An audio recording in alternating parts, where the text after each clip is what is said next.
our engagement with faith leaders, there was always an issue, but we are doing something as the faith communities. What can we do better and what can we do more of? So in our conversation of imagining, the faith actors for justice, it was a question of how do we make sure that information around women's rights goes back to our communities? How do we make sure that faith leaders are also part of the mainstream development conversations? How do we make sure that we also change norms, attitudes, behavior, and also address issues of harmful cultural practices within our faith communities? This is how we then develop the faith actors for justice, and which we are part of, part of that process of engaging. And as the banner says, there was a banner here which says, walk this path of faith with us to safe and inclusive spaces for women, and inclusive spaces for women. How do we make sure that us as individuals, we are inclusive, we are safe spaces before we even go to our own congregations?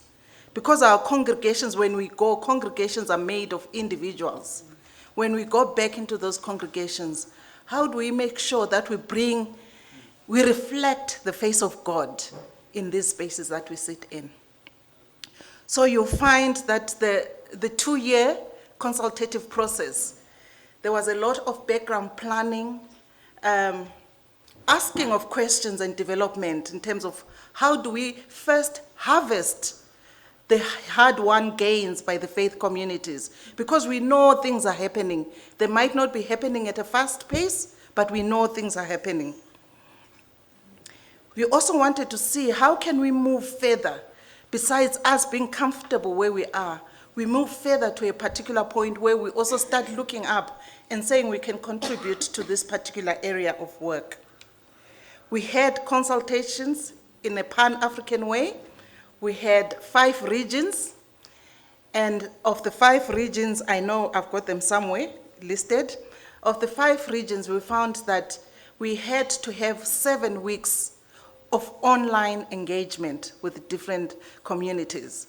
I'm coming from SADC, so we had 7 intensive weeks of actually, it's 1 day per week, not the whole 7 weeks, it's 1 day per week. So we had the engagement where we brought in different actors within the space. We had the faith leaders and the bishops. We had the women's groups, the different hierarchies within the faith communities, including the practitioners, people working within faith communities. In these engagements, we found that there was rich information coming out, information on practice, how do we do things differently, information of hurdles, the challenges that people are facing, and information on what we could do differently, emerging understanding and what needs to be done. We also had, maybe I'll cite Southern Africa because I was privy to that.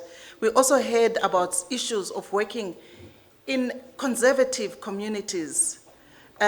We spoke to Hope, who shared about the apostolic community in Zimbabwe, how they've talking about positive masculinities, how they've also spoken about child marriages in spaces where it's otherwise difficult.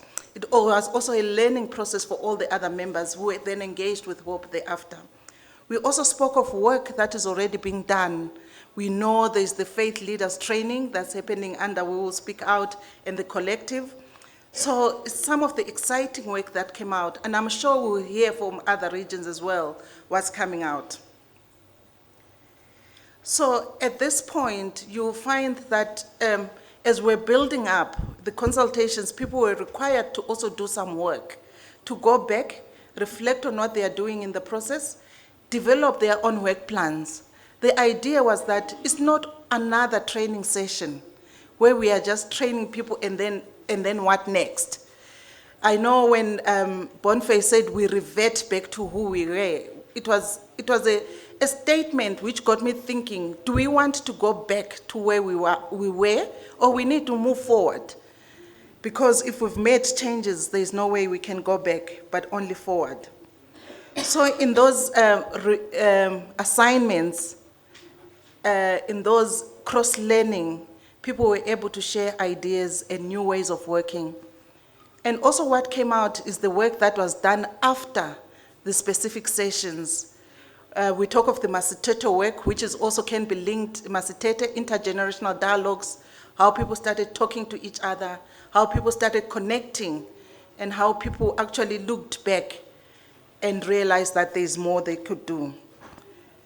So we are here now at a time where we say, how do we move forward? So this particular session has been people's dreams for so long, to say how do we come together, because it happened during COVID, eh?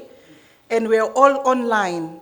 And I know people were saying we're zoomed out, but here we are, where we're saying, let's deepen all those discussions that we had online. Let's unpack some of the issues that we're busy discussing online. And also, let's learn from each other. Thank you.